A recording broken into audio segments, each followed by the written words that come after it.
موت کا دن، موت کا دن سب سے سخت دن ہے، سب سے سخت دن ہے۔ موت کس طرح سے آتی ہے پتہ ہے؟ فرمایا گیا جیسے ریشم کے کپڑے کو کانٹوں کی جھاڑی پر ڈال دو اور کپڑا کھینچو، کپڑے کے تار تار نکلتے جائیں گے۔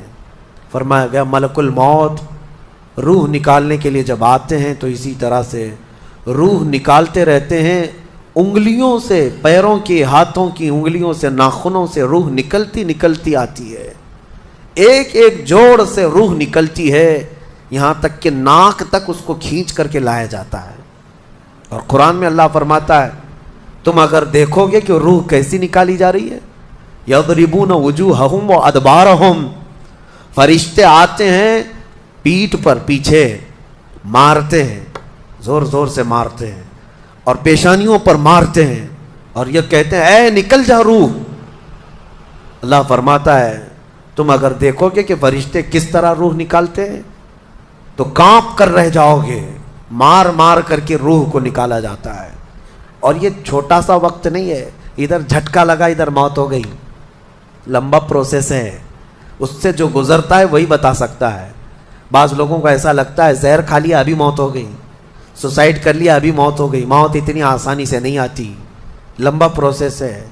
موت سے پہلے فرشتے آ جاتے ہیں، چاہے تم اچھے آدمی ہو، بیٹھے ہوئے ہو، تم کو بھی اگر موت آنی ہے تو تم پہلے فرشتوں کو دیکھنے لگ جاؤ گے، لیکن بتا نہیں سکتے کسی کو۔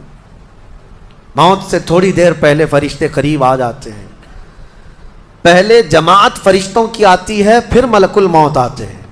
ملک الموت ان فرشتوں کے بیچ آتے ہیں، جیسے ہی یہ مرنے والا آدمی ملک الموت کو دیکھ لیتا ہے پھر اس کے جسم میں کپ کپی طاری ہو جاتی ہے، اور ایسی کپ کپی طاری ہوتی ہے کہ کبھی پیشاب نکل جاتا ہے، کبھی پخانہ نکل جاتا ہے۔ اکثر دیکھنا مرنے والوں کی نجاست نکل جاتی ہے۔ ملک الموت کو وہ بہت قریب سے دیکھتا ہے، اور ان کی دو شکلیں ہیں، ایک بہت بھیانک شکل ہے، اس کو دیکھنا ہی عذاب ہے، اور ایک بہت خوبصورت شکل ہے، ان کو دیکھنا ہی رحمت ہے۔ وہ نیک بندوں کی روح نکالنے کے لیے جب جاتے ہیں تو خوبصورت شکل میں جاتے ہیں، اور جب گنہگاروں کی روح نکالنے جاتے ہیں تو بھیانک شکل میں جاتے ہیں، اور ان کو دیکھتے ہی مرنے والے کا جسم پیلا پڑ جاتا ہے، پیشانی اکھڑ جاتی، آنکھیں پھٹی رہ جاتی، اور پھر خرخرا آنے لگ جاتا ہے، یعنی خرخر کی آواز تیز ہو جاتی ہے۔ وہ بولنا چاہتا ہے اپنے پاس والوں کو لیکن بول نہیں سکتا، بند ہو جاتا ہے۔ یہ وہ وقت ہے جب اس کے توبہ کا دروازہ بھی بند ہو جاتا ہے۔ اب اگر فرشتوں کو دیکھ کر کوئی توبہ بھی کر لیا، ایمان لایا، تو اس کا ایمان قبول نہیں۔ اس وقت سے پہلے پہلے تک جو بھی ایمان لایا یا توبہ کیا اس کی توبہ قبول ہے، لیکن موت کا خرخرا آ گیا اور فرشتوں کو دیکھ لیا، اس کے بعد بہت سارے کافر بھی پکاریں گے کہ ہم ایمان لاتے ہیں اللہ پر، نہیں، اب ایمان قبول نہیں ہوگا۔ موت اتنی آسانی سے نہیں آتی، اس کا پروسیس ہے۔ فرشتے آتے ہیں، ملک الموت آتے ہیں، پھر اس کے بعد اس کو گھور کر دیکھتے ہیں، پھر اس کو چت لٹا دیا جاتا ہے، یا جس حالت میں بھی ہے وہ گر جاتا ہے، کھڑا ہے تو گرتا ہے، بیٹھا ہے تو گرتا ہے، موت آنے سے پہلے لڑک جاتا ہے۔ یہ ضروری بھی نہیں ہے کہ آج میں اپنے آپ کو سنبھال کر بیٹھا ہوں، اگر میری موت آنی ہے اسی کرسی سے گر جاؤں، اسی جگہ سے ہم گر جائیں گے۔ اور اس کے بعد ملک الموت روح کھینچنا شروع کرتے ہیں، پیروں کے ناخنوں سے لے کر، ہاتھوں کے ناخنوں سے لے کر، اس کے جسم کے ہر حصے سے لے کر ناک تک کھینچتے ہوئے لاتے ہیں، اور اس کے بعد جب پوری روح نکل جاتی ہے وہ لے کر کے چلتے رہتے ہیں، اور مردہ ان کو جاتے ہوئے دیکھتا رہتا ہے۔ آنکھیں سب سے لاسٹ میں کھلی رہتی، کسی بھی مرنے والے کی آنکھیں بند نہیں رہتی، کھلی رہتی، وہ دیکھتا رہتا ہے۔ اسی لیے حدیث پاک میں ہے جب کسی کی روح نکل جائے تو سب سے پہلے تم اس کی آنکھیں بند کر دو، ہمیں بند کرنا ہوتا ہے، اور اس کے بعد منہ بھی کھلا رہ جاتا ہے، منہ اوپن رہ جاتا ہے، فرمایا گیا منہ کو دبا کر بند کر دو۔ یہ سب نشانیاں ہیں میرے عزیزوں موت کی سختیوں کی۔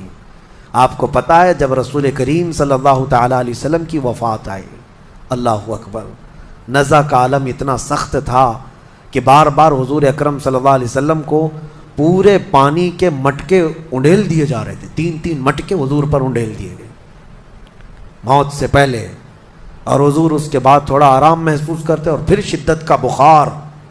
اور وہ آخری وقت تھا جب حضرت فاطمہ آپ کے پاس آئی تھی. حضور نے ان کے کان میں بتا دیا، وہ رونے لگ گئی. کیا کہا تھا؟ حضرت فاطمہ کہتی ہیں حضور نے فرمایا اے فاطمہ اب میں جا رہا ہوں، میرا آخری وقت ہے. پھر ایک دوسرے کان میں ان سے کہا میرے خاندان میں سے سب سے پہلے تم مجھ سے ملنے والی.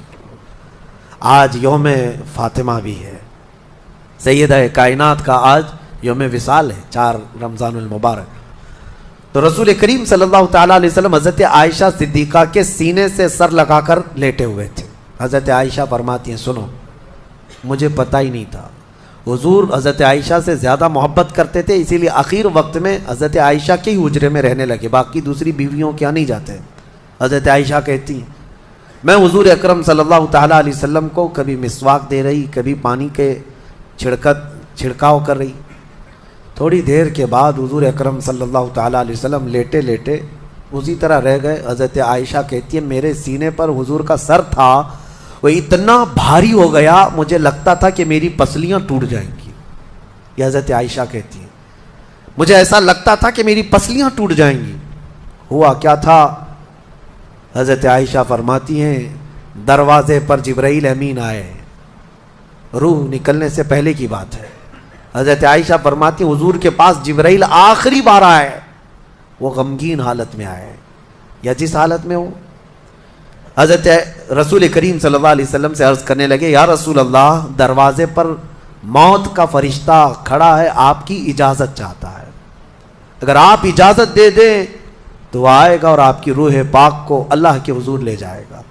اور یا رسول اللہ آج سے پہلے اس فرشتے نے کسی سے اجازت نہیں لی اور قیامت تک کسی کی روح نکالنے کے لیے وہ اجازت لے گا بھی نہیں.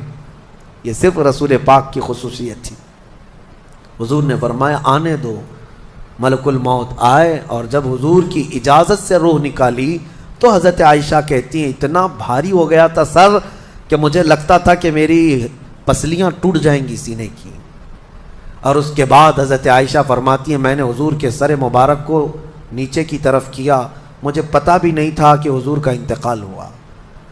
میں حضور اکرم صلی اللہ علیہ وسلم سے باتیں کرنے میں مصروف تھی، اسی میں حضرت ابوبکر صدیق حجرے میں آئے. پوچھا عائشہ کیا حال ہے حضور کا؟ حضور اکرم صلی اللہ علیہ وسلم کو دیکھا حضرت ابوبکر نے اور پیشانی مبارکہ پر ہاتھ رکھا تو وہ بہت ٹھنڈی تھی. ماتھے کو بوسہ دیا اور ایک آہ بھری اور ایک جملہ کہا تھا یا رسول اللہ ایک بار موت آنی تھی وہ آپ پر آ گئی، اب موت کی سختی اللہ دوبارہ کبھی آپ کو نہیں عطا کرے گا. موت کی سختی کیونکہ حضور کو انہوں نے دیکھا تھا، کئی دنوں سے تکلیف تھی، 13 دن تک حضور پاک صلی اللہ علیہ وسلم کو تکلیف تھی، 13 دن تک. حضرت ابوبکر کہتے ہیں یا رسول اللہ اب موت کی سختی دوبارہ کبھی نہیں آئے گی، جو اللہ کا وعدہ تھا وہ پورا ہو گیا. پورا کھل کر کے رو بھی نہیں پا رہے تھے ابوبکر صدیق اور اپنے اندر دبا بھی نہیں پا رہے تھے. موت کی سختی انہوں نے دیکھا اور اس کے بعد کہا اے عائشہ کیا دیکھ رہی ہو، اللہ کے رسول ہم سے رخصت ہو چکے. پھر انہوں نے آ کر مسجد میں اعلان کیا اے لوگو اللہ کے نبی کا انتقال ہو چکا. اب مجھے یہاں یہ بتانا ہے اگر موت سے کوئی بچ سکتا تھا تو سب سے پہلا نمبر تو رسول اللہ کا ہونا چاہیے تھا، کیونکہ اللہ کے سب سے محبوب نبی وہی ہیں. جب رسول پاک صلی اللہ تعالیٰ علیہ وسلم کو بھی موت آئی تو میاں ہمارا اور تمہارا شمار نہیں، چاہے 100 سال زندگی مل جائے لیکن مرنا ضروری ہے. بہرحال یہ باتیں بڑی طویل ہو جائیں گی. موت کا تذکرہ اس لیے بھی میں زیادہ کرتا ہوں کہ حدیث پاک میں ہے مومنوں کو یہ تذکرہ کرو تاکہ ان کو گناہوں سے نفرت پیدا ہو جائے اور آخرت کے سفر کی تیاری وہ شروع کریں. اللہ کریم ہم سب کو دنیاوی خرافات سے محفوظ فرمائے، دنیا کی لذتوں سے اور یہ فانی خرافات میں مبتلا ہو کر آخرت بھولنے سے اللہ ہماری حفاظت فرمائے. مولا کریم جب ہماری موت آنے کو ہو تو ہماری زبانوں پر کلمہ طیبہ جاری فرما دے. رب ذوالجلال موت سے پہلے